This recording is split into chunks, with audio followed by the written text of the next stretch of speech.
KLEK 102.5 FM, the voice of Arkansas Minority Advocacy Council, or our underwriters or sponsors. Good morning. Sorry about that. Good morning. Happy Tuesday to everybody. You're tuned in to Community Conversations on KLEK 102.5 FM. I'm your host for today, Quabila Harden, with my co-host, Micah Simone. Good morning, everybody. I need to reset. I'm sorry. Okay, and my very special guests today are Dr. Kimberley Davis and Dr. Audrey Bowser. That's correct. Okay. How are y'all doing this morning? Doing well. They're here from Arkansas State University, and they're going to be talking about a program. What's a program? An event, class. You all can correct me on that, please. That's coming up in July called Ready to Teach. Mm-hmm. So before we get into that, I want you all to please tell the listeners and viewers a little bit more about yourself, what your role at Arkansas State is, and then how did you get into teaching? Okay. Well, I guess, good morning. I am Dr. Audrey Bowser. I have been an educator since 1993. I started my first position as a high school business teacher in Blytheville, Arkansas, at Blytheville High School. Okay. So I think I didn't want to do anything else other than teach. And so therefore, my passion for teaching continues because I believe I'm a lifelong learner. Okay. After being at Blytheville High School for 5 years, I then got a job at Arkansas State University, where I began to work with individuals who wanted to become teachers. I served as the coordinator of field experiences. Okay. Then later left the university, returned, and now I'm teaching in the Department of Educational Leadership, Curriculum, and Special Ed. Okay. That just simply means that I work with individuals who are already teachers who want to become principals, superintendents, directors, and I also serve in another capacity as the director of professional education programs. Now, this job requires me to meet with students who want, at admission, when they're getting ready, they've expressed an interest in teaching, all the way through the point of licensure. Oh my. So that's what I do that's where you'll find me on a day-to-day basis at Arkansas State University. Okay, and then I'll ask some more questions concerning once someone goes through the courses, up until the licensing part, and after that, and what they can do with and without their license. So, Dr. Davis. Good morning, everyone. My name is Dr. Kimberley Davis, and I am originally from Louisiana, so I'm a graduate of Southern University in Baton Rouge, and I actually finished my coursework, and I graduated in 1996. I began school, and I graduated in 2000, and then I went straight into and got my master's in special education. Okay. So I have a background in secondary education with the emphasis in social studies. Once I finished the program in special education, I began teaching in the field, and I cannot remember a time in my life when I did not want to become a teacher. Really? Yes, I've always wanted to become a teacher. I remember playing in my front yard under the carport, playing school and doing things like that. I had my own lesson plans and everything, so there has never been a time when I always knew what I wanted to do. But just going into special education was a different thing. Okay. Doing my student teaching, I kind of felt like I couldn't meet the needs of my students because I had several students in my classroom who had 504 plans as well as IEPs, and I saw that I could not meet their needs because I didn't know how. I wasn't ready to actually meet their needs, so I went on and pursued a master's in special education where I was able to teach all students. And that's my philosophy, that we should be prepared to teach all students that come in our classrooms. Amen. Amen. So Miss Audrey, what do you think was the pull or the tug for you to go ahead and pursue teaching? Because it's one thing to do it for fun, Sure, but another thing to actually take on that stress and that responsibility. I think when you're a high school student and trying to make a decision about your career goals, you don't realize exactly the magnitude of a career as becoming a professional like an educator, but I, like many others, had some really wonderful educators in my life. Okay. I reigned from a little small town, Augusta, Arkansas. Heard of that. And I had a super wonderful school counselor. Let me tell you all, I was really the high school nerd. And all of my classmates will probably concur with that and say, yes, she was, because today I'm more talkative, outgoing, but I'm still very introverted. But with that being said, I walked into my first classroom, the old typewriter. Yeah. I fell in love. I mean, I could type probably 150 words Like the a ones minute. we Yes, have to the loud noise. loved it. And I I could see her could doing not. that. It was relaxing. That was the first thing I went home and said, Mom, I gotta have a typewriter, you know? And I would just practice and I fell in love with it. So my first initial thought was, I'm going to be a secretary. Okay. But I was, again, a nerd, and my high school counselor came to me and said, oh no, you have other skills, and we're not going to just let you, we're going to help you train individuals who want to become. And she was such a powerful force in my life until I had no other choice. And then I arrived onto campus at Arkansas State because I still had not really decided I was going to be a business teacher. And I meet the most wonderful person ever, Dr. Georgia Hale, who becomes my advisor in business. And then at that point, she said, oh yeah, this is what you're going to do. I think that, and even to this day, she remains my mentor. She's actually the reason that I earned a doctorate. She said, once again, I think this is something that you need to do. So when you have excellent people in your life who serve as your mentors and your role models, then you are likely to find your niche, because people can see things in you that you don't even recognize. Yes, ma'am. And so I think that's kind of what Dr. Davis and I are trying to do.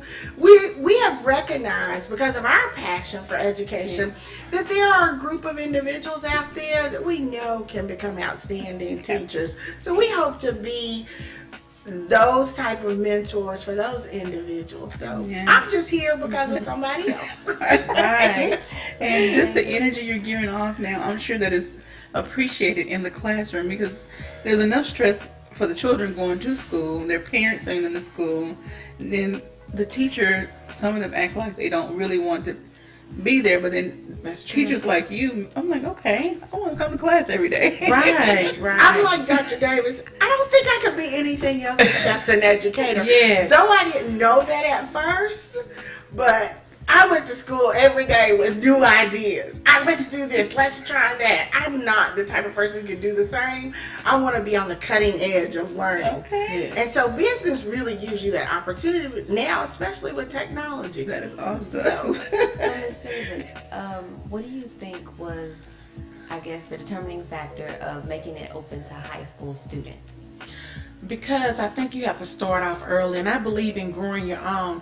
Right now it's very difficult to get students who are already in college to change their majors to education because they think about the money factor. But I think if we start off early in high school and getting students to even know about the field of education and what teaching includes, that I think that we can actually grasp those students and mold them into the teachers that we need them to be, that students need them to be. And I think it starts off early. So just going into the high schools, finding students who may have an interest in teaching, but just enjoy working with kids, because that's the number one factor. Being able to work with kids. If you like kids, I want you all to come out and participate, because we will mold you into the teachers that we want you to be. All right. So all you have to do is at least have an interest and a desire. Yes, and like kids. Like you have kids. to like kids. Like kids. Okay, so let's talk a little bit more about this program. Well, it's a conference, rather. How did it get started, and when did it get started?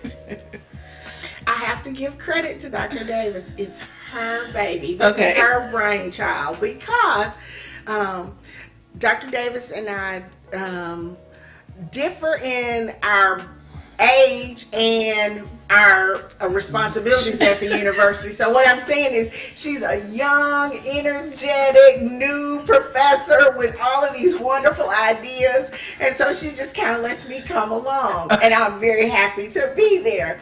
So she said, we've got to do something. We've got to do something. And that's what we need. We need that energy from our young professionals.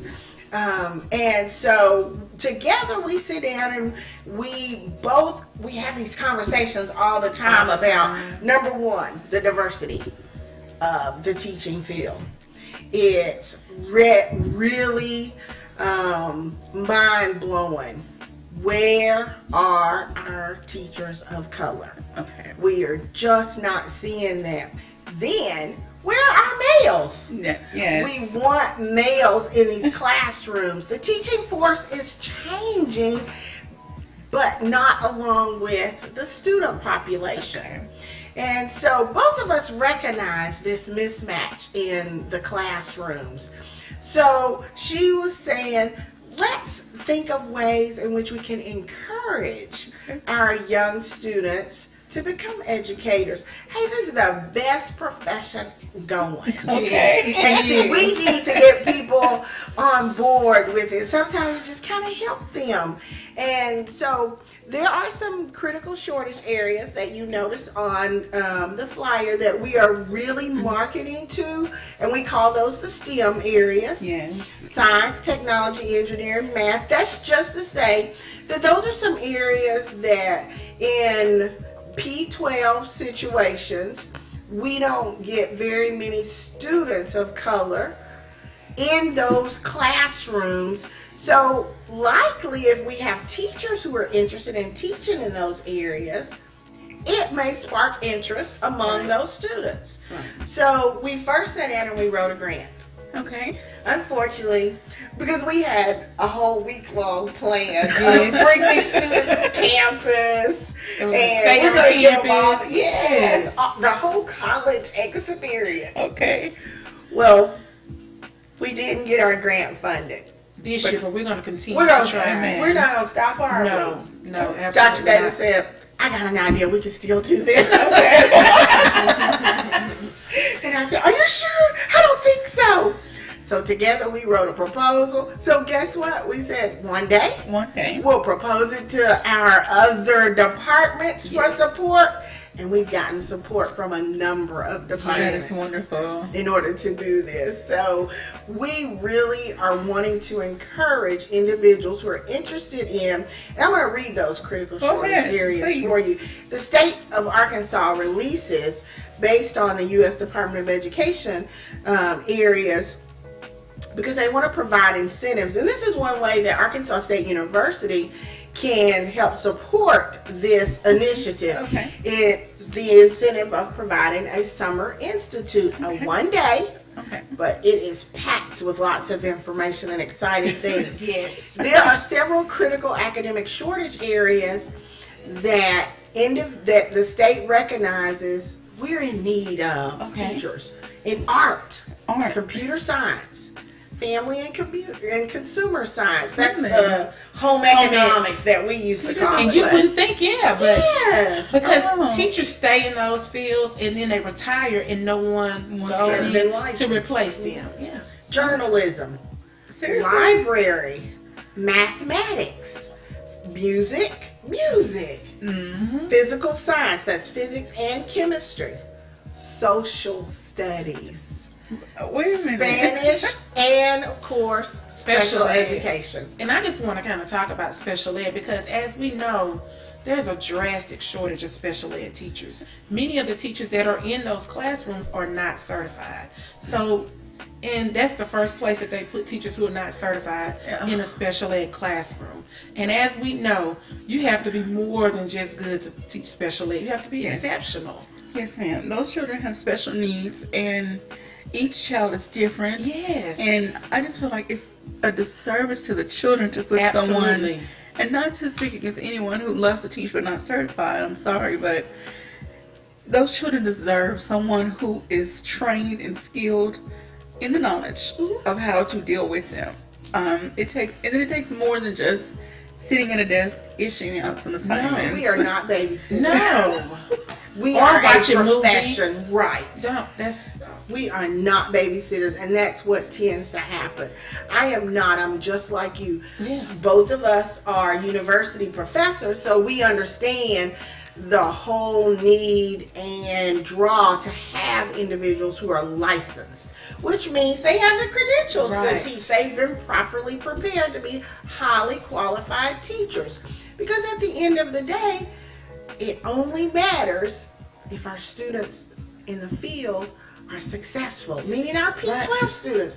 So you have to have an individual who's qualified to do that. So I'm not saying that just because you don't have a license that you don't have the innate skills to be a teacher, but do you have the proper training yes. to use those skills? So do you have the art of teaching? Right. at hand? Art of teaching. Have you been taught that? Okay, that's a new one on me. That's good. The art of teaching. Okay. Do you think? Well, no. Do you think? How can we correct this misconception of special education students, their capabilities beyond school? Because we hear stories all the time of people with what we like to label as special abilities going on to pursue other things in life and being very successful. I mean, there are many stories about individuals with, say, Down syndrome or autism, that have autism, that are running businesses, or they're working in high positions in certain companies. So they're capable. It's just they need the right start and then push in the. It starts with changing the culture of the school. Students should know about the diversity of each student in the classroom. Everyone comes with something different, a different ethnic group, a different ability, a different exceptionality. So we have to change the culture in schools where students are more sensitive to the needs of others, and also students being able to embrace diversity in all areas. So I think that's where it starts in P12 schools. Okay, now when you say P12, I'm sorry, what does that mean? We're talking Preschool, about preschool all to the way 12. to Okay. 12th grade. I just want to make sure I understand. No, we didn't want to mix that up with our university students. Okay. That's kind of how we distinguish Okay. our students in the schools, classrooms, from we call our students candidates who want to become teachers. Okay. Alrighty, so, and it's just really sad that in these areas, there's a lack of teachers in these areas. Yes. Now, what do you think, what do you think is keeping teachers from going into these different specialties? Salary. Salary. Pay is the number one. And it's also just a negative connotation with teaching right now. People think that, if you're a teacher now, you're just working for a paycheck, or you're just doing it just to have a job, that you truly don't care about the kids. So it's everything that's tied to teaching right now has been negative, but we're trying to change that look and that perception of teaching. It can also stem back to your own experiences Exactly. as a student when you were in school. Okay. You know, often we hear that parents do not participate in school because they are unwilling. That may not be it. It Okay. may be what the school actually identified for them when they were in school. So negative experiences plays a key role in why individuals are not choosing Absolutely. education as a major. This one thing I'm learning. I learned in one of my classes the term social reproduction. Usually, what you're born into is going to be reproduced over and over among Absolutely. your generations, and it's going to take someone somewhere to say, "Okay, enough is enough. Let's reshift our mindset and do something different. I want to do something different." And we're going to go into a break here soon, so I don't want to get too deep into another conversation, but I do want to address the topic of gender roles. Okay. Do you, in the teaching education field, while you're going through your, say, undergrad and graduate and master and PhD courses, do you discuss gender roles and how the role of a teacher has been more feminized, maybe why males are not going into that field? Back to what Dr. Davis said. I am male. I am considered generally the breadwinner. So naturally, I think, can I really support a family Okay. on a teacher's salary? Once again, the negative impact that the field already has, especially with the number of challenges, how much it costs. If I'm going to take on the responsibility of becoming an educated person at a university, I'm generally going to choose a major that I can get the biggest bang. Yes. All right. Well, with that, we're going to take a quick break and we'll pick this conversation up when we come back. Please do not go away. We do have a couple of Facebook shout outs to Carnisha Hood, Etoya Thompson Barnes, First Lady Clary Scales. Thank you for checking in, and Sheila Higgins. We'll be right back after these announcements. Don't go anywhere.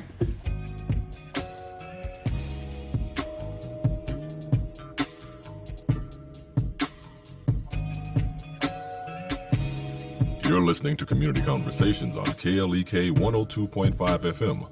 We'll be right back.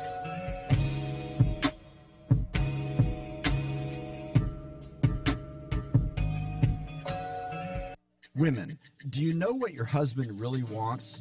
I'm Mark Merrill with today's Family Minute. We all know that there's a gap between men and women, a gap filled with different desires, different strengths, and different styles of communicating. So to help bridge that gap in your marriage, here are 5 things husbands wish their wives knew. First, we desire clarity. Give us the bottom line of what you need, not a lot of words. Then we'll be more likely to do it. Second, we desire validation. We want to be affirmed for our actions and our character. Third, we desire real forgiveness. This means forgiving us completely for the ways we mess up or don't meet expectations. For more things husbands wish wives knew, check out my blog at markmerrill.com. Remember, your family first. Family Minute is made possible by the Kappa Nu Omega chapter of Alpha Kappa Alpha Sorority Incorporated, a non-profit organization committed to service to all mankind. Kappa Nu Omega Alpha Kappa Alpha on Facebook and KNOMEGA1908.com. Hello. This is your girl, Allie J, and I want everyone to join me for Kick It With a Cancer.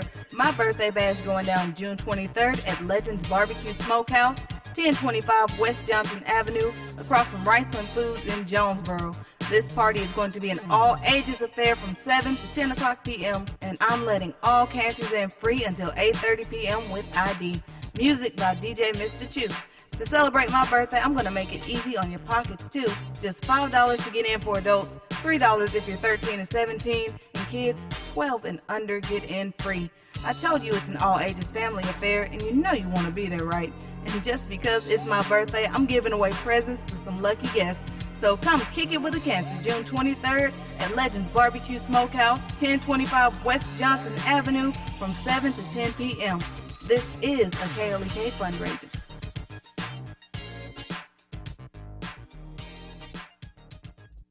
The Epic Center, located at 1899 Hasbrook Road, County Road 333, is Jonesboro's newest venue for entertainment for the entire family.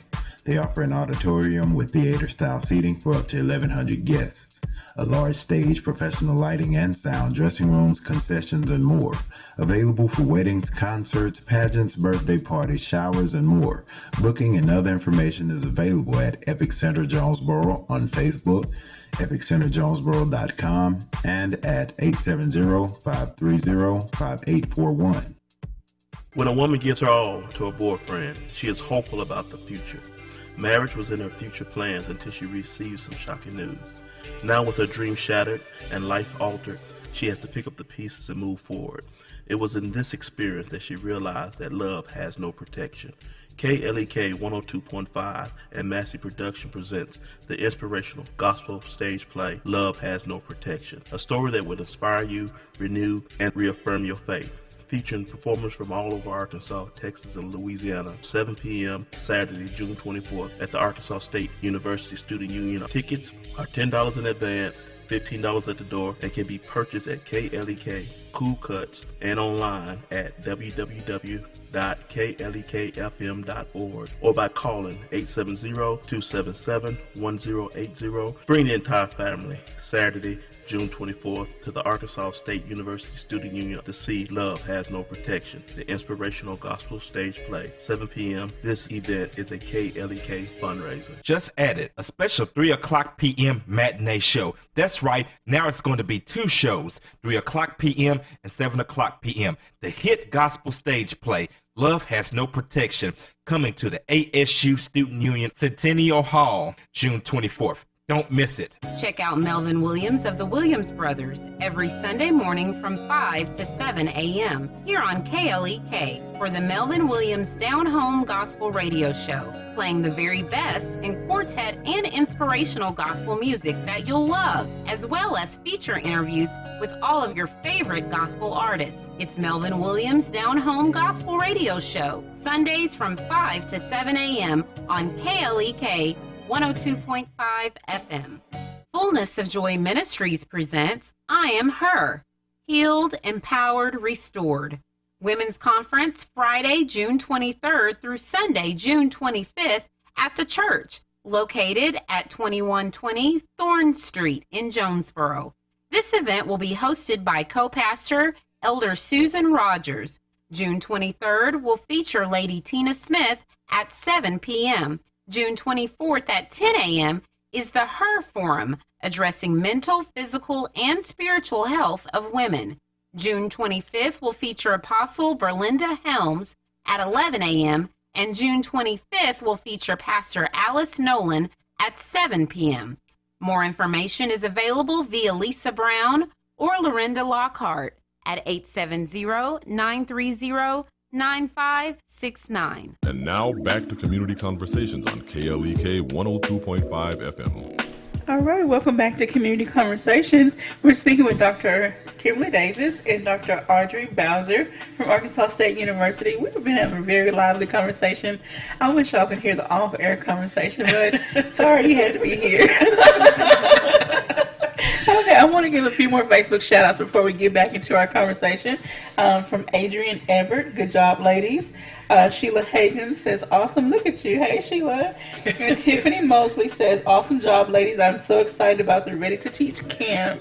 All right. Well, thank you all so much for tuning in and joining in the conversation with us. Help spread the word about this event, and we'll give you the dates and times in a little bit.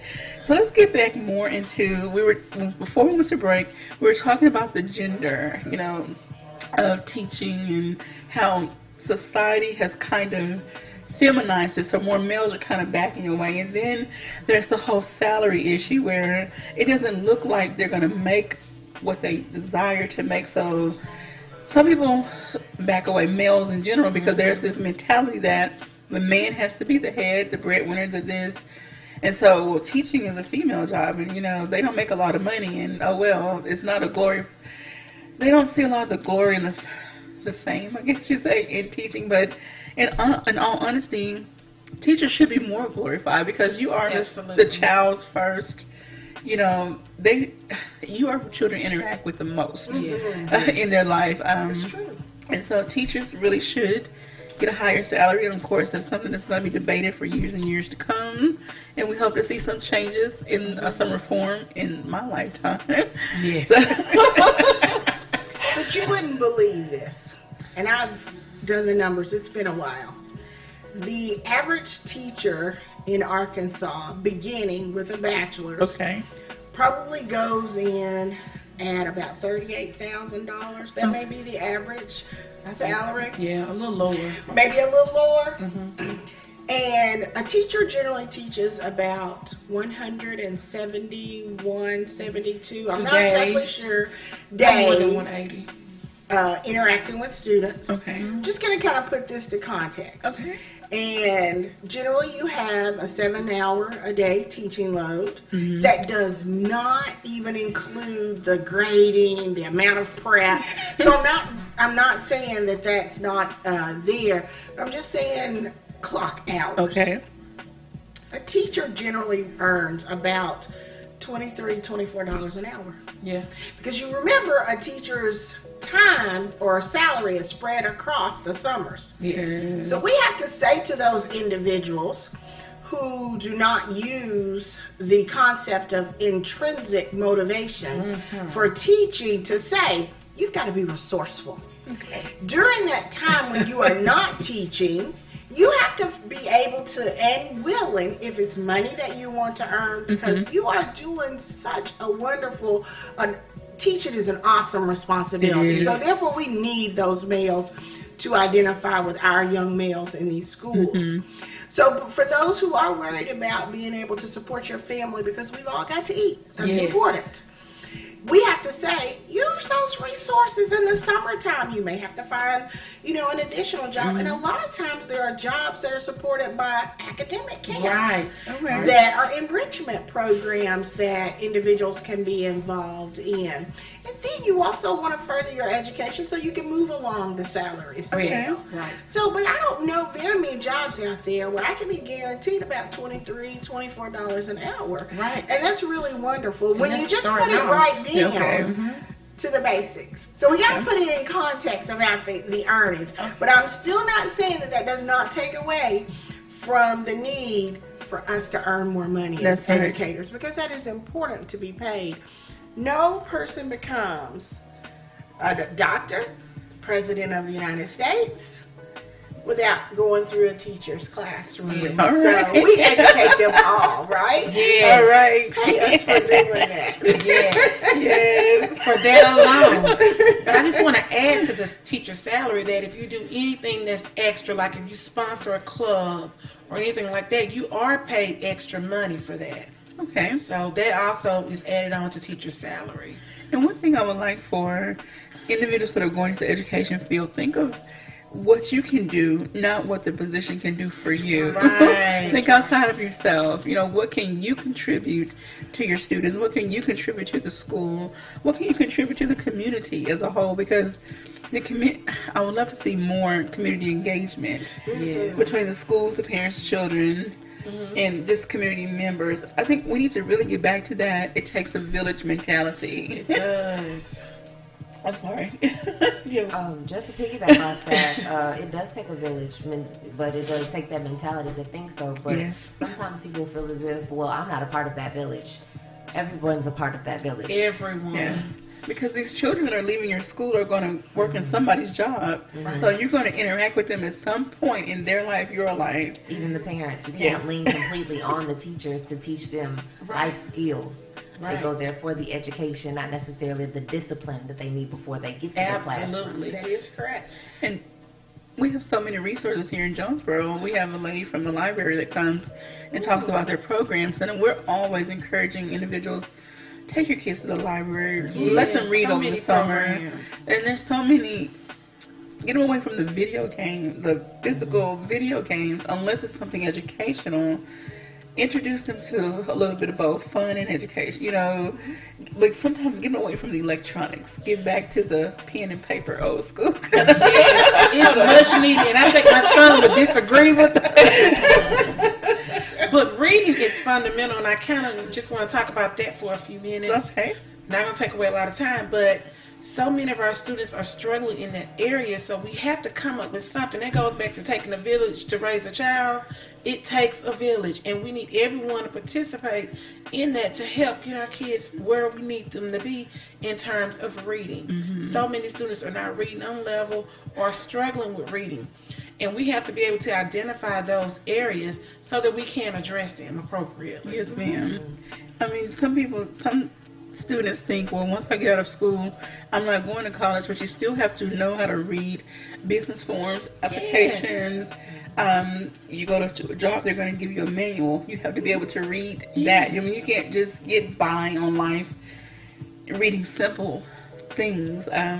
Billboards and magazines. Yes, ma'am. And being able to comprehend what you read. You have to. That is so important. Know what those words mean. Exactly.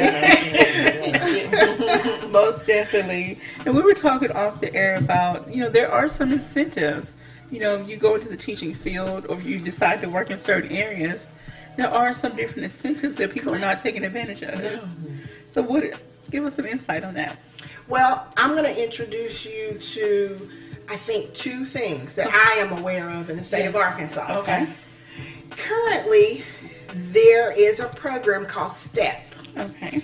I'm blanking on the website, but I do know where the resource is located at the Arkansas Department of Higher Education. Mm-hmm. Those critical shortage areas that I called out earlier in our first program, those are the targeted areas that are funded by STEP.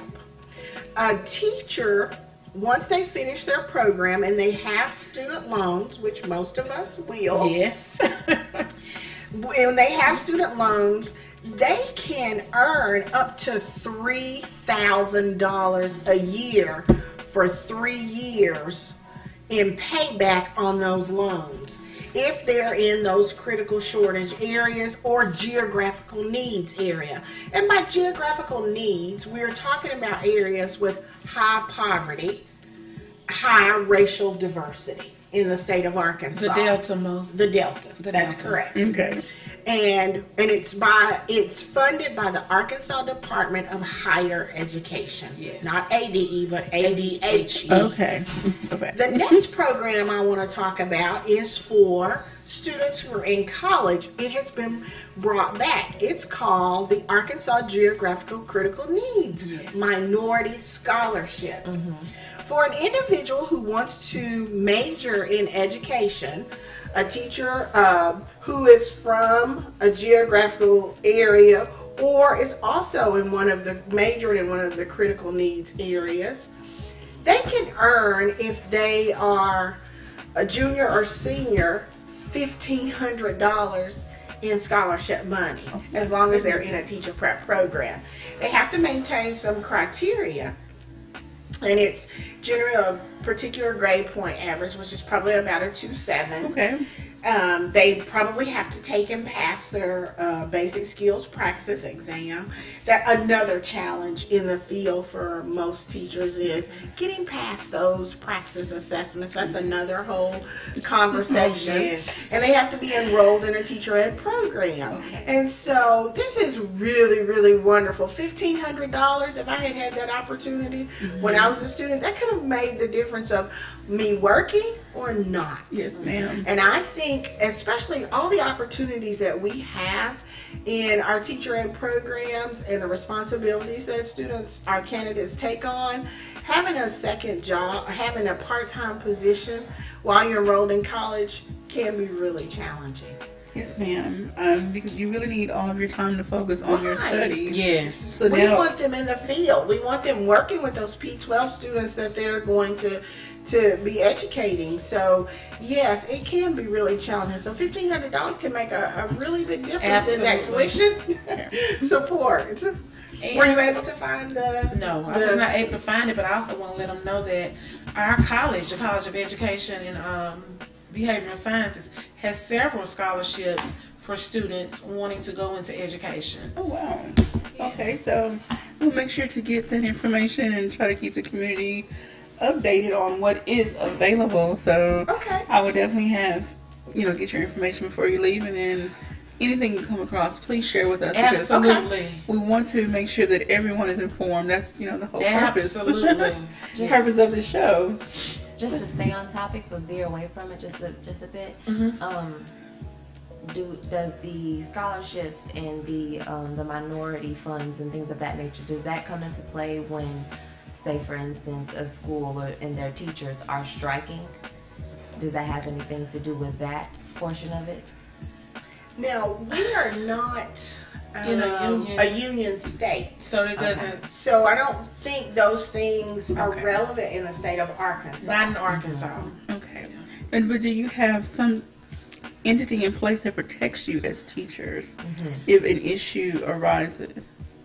Well, they do have a teacher organization, but many people go in with their own professional organizations. Okay.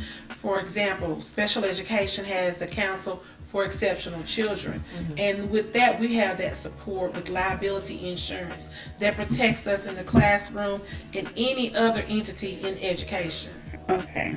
So you usually go into your professional organization for your content area. Oh, okay. I understand. So what are some of the things that you can share to, try to get people more excited about I'm ready to teach. Yeah. Ready to teach. We want them to come out. We're so excited about this program. We have a dynamic speaker coming in, Dr. Theo Pikes, who is just extraordinary. That's how we'll define him. Okay. His theme for the conference will be how to get rich teaching. Woo! And I know that would sound like, how can you become rich teaching? But he's going to explain it all. We're so excited to have him. Audrey first met, I've been knowing him for a while, but Audrey first met him at one of our CEC, which is a Council for Exceptional Children conferences in Little Rock, and he was a speaker. And his whole theme for that conference was Teachers Matter. Okay.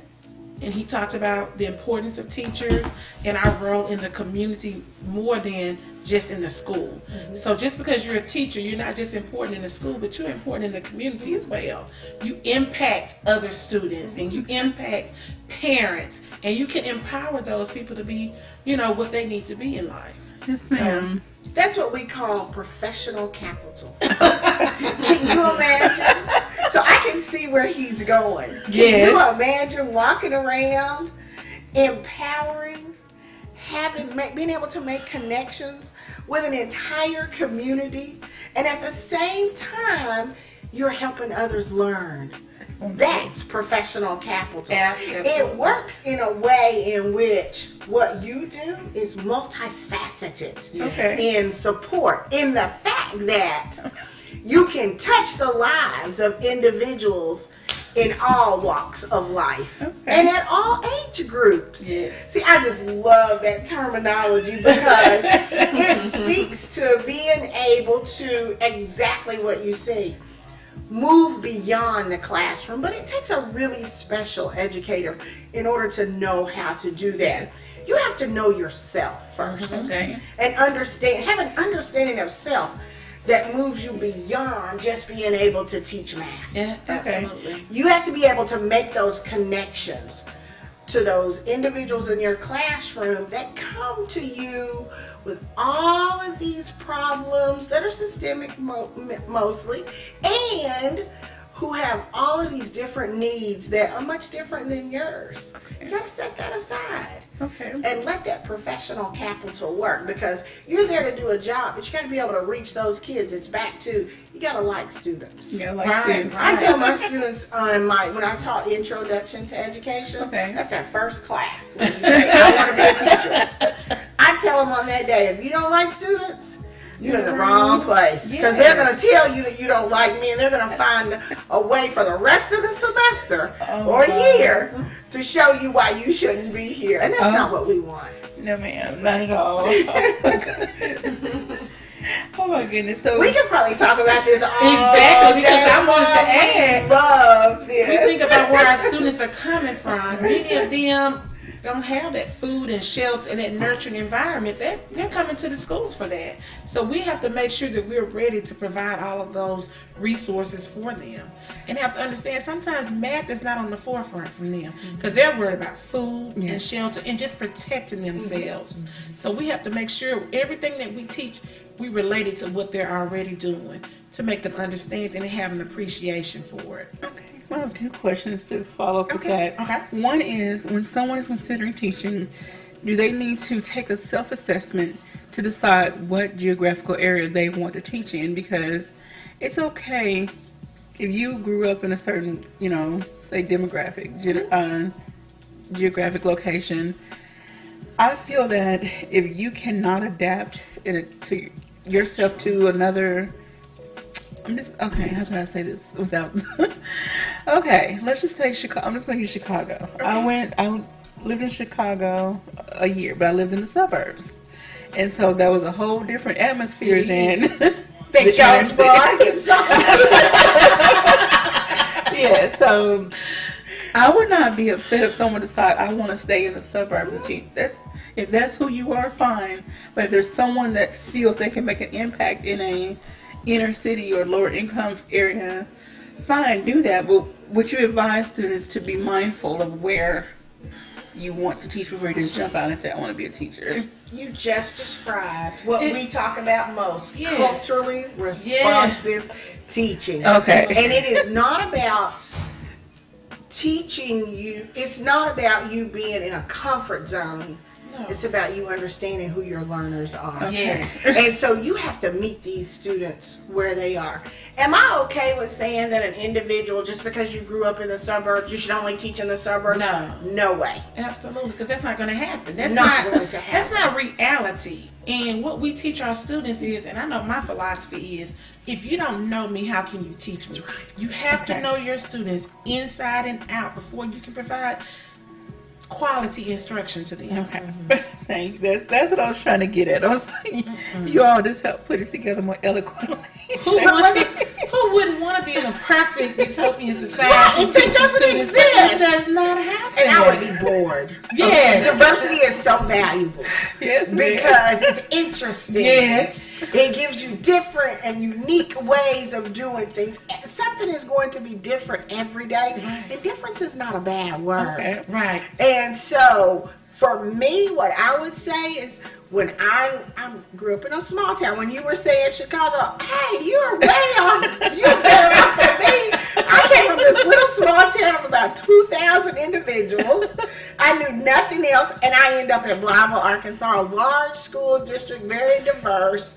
But I had to get in there and learn my audience, and I had to take those skills. Sometimes they're learned on site.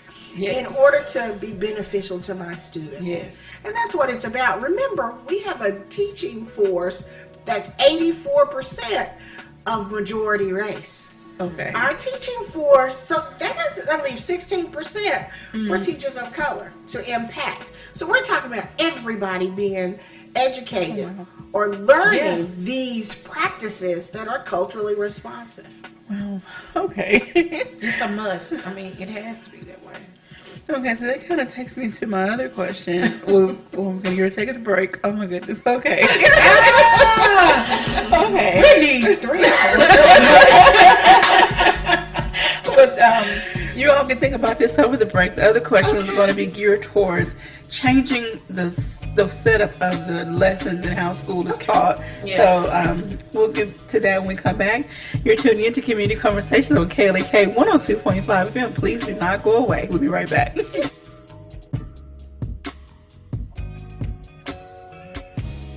You're listening to Community Conversations on KLEK 102.5 FM. We'll be right back.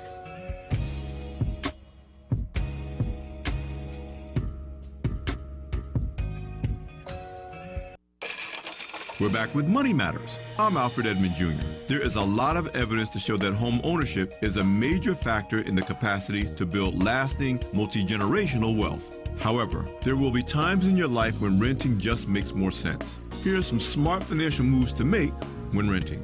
The time to work out your budget is before signing a rental agreement, not after. Whether renting or owning your home, no more than 30% of your monthly take-home pay should go to housing and utilities combined. Then leave 70% for food, clothing, transportation, entertainment, miscellaneous expenses, and of course, savings.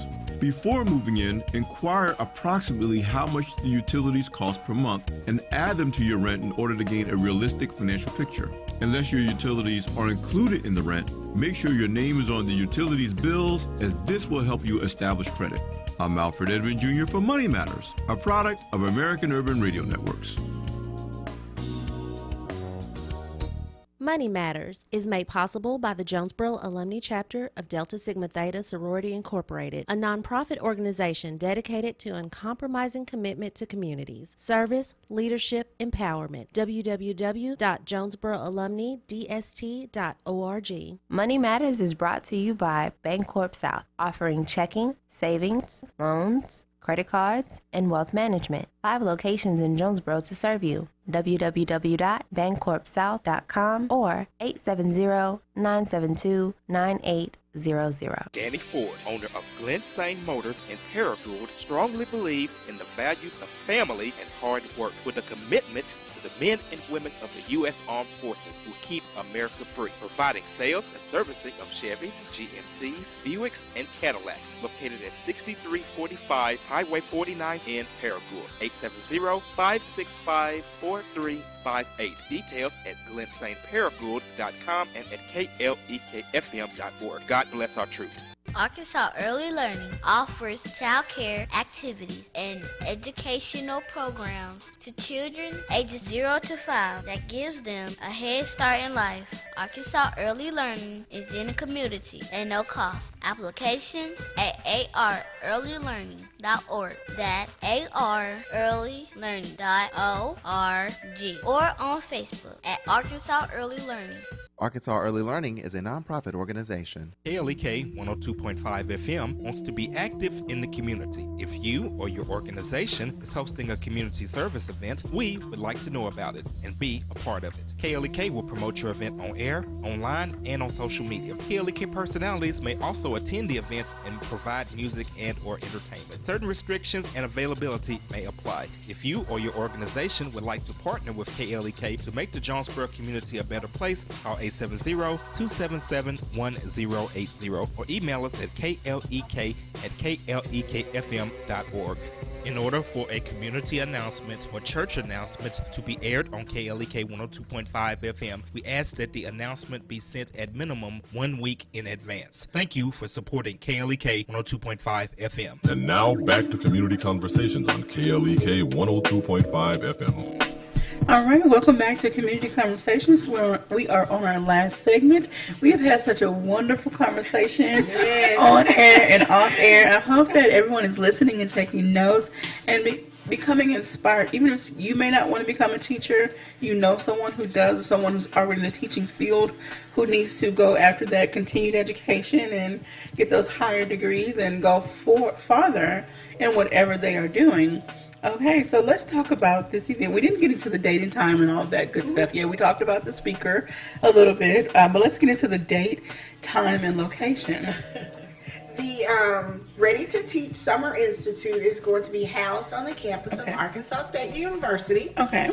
We are going to be in the Student Union. Okay. And we are going to be in the Spring River Room.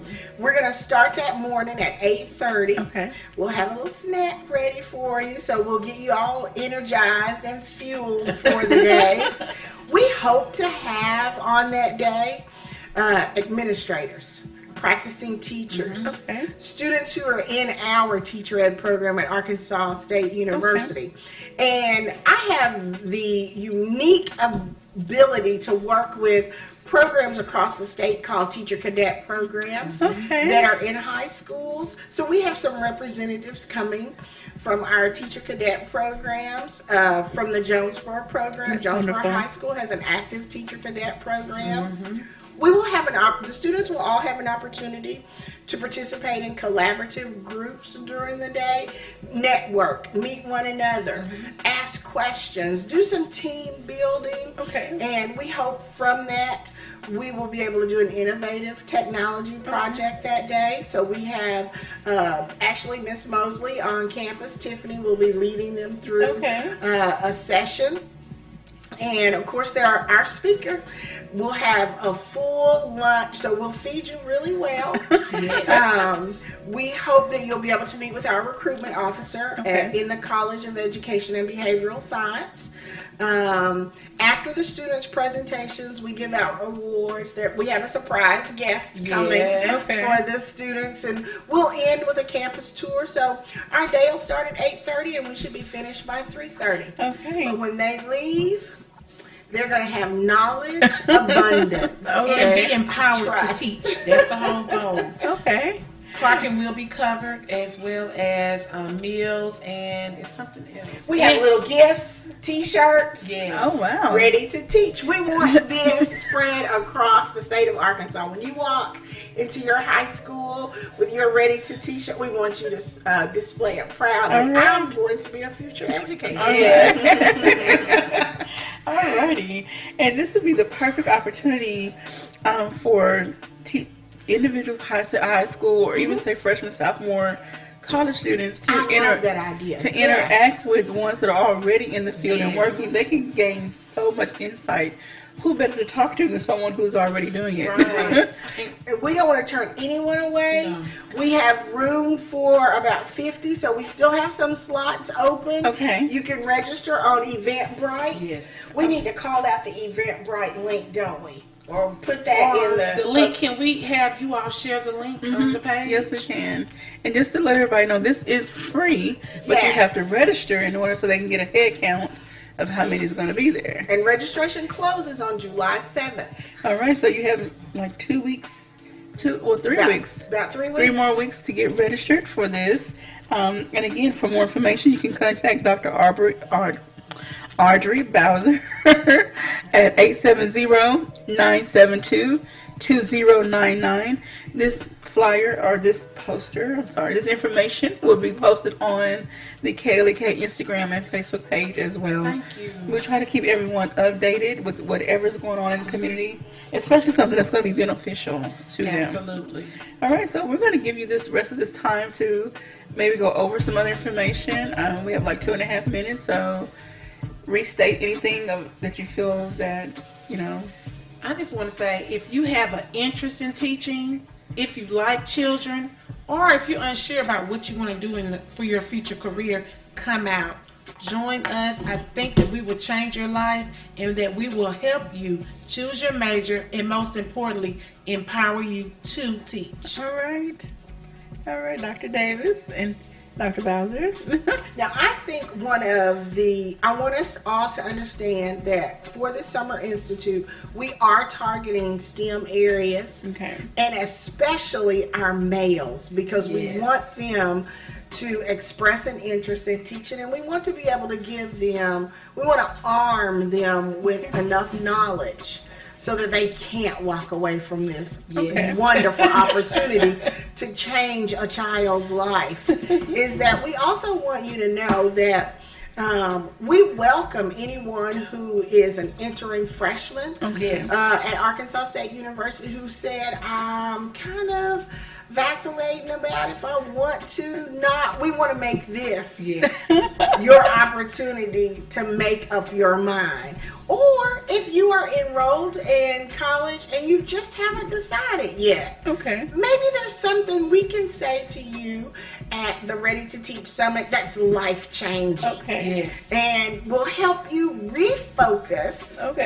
your goals in life and become an educator. All right. See, and I do this all the time. When I meet my relatives or people when they're trying to make a decision about starting college, I say, have you thought about teaching? And that's because I believe all children benefit from that. When the school populations are made up of racially diverse individuals, and racial diversity is important as well as cultural diversity from all walks of life. Yes, ma'am. So I want you to be small, tall, dark, light, funny, serious, quiet. I want all of that.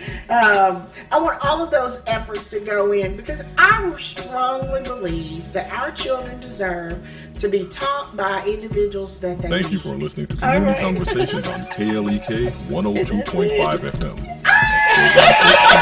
People working to make the Jonesboro community a better place while offering viewpoints from all sides of the issues.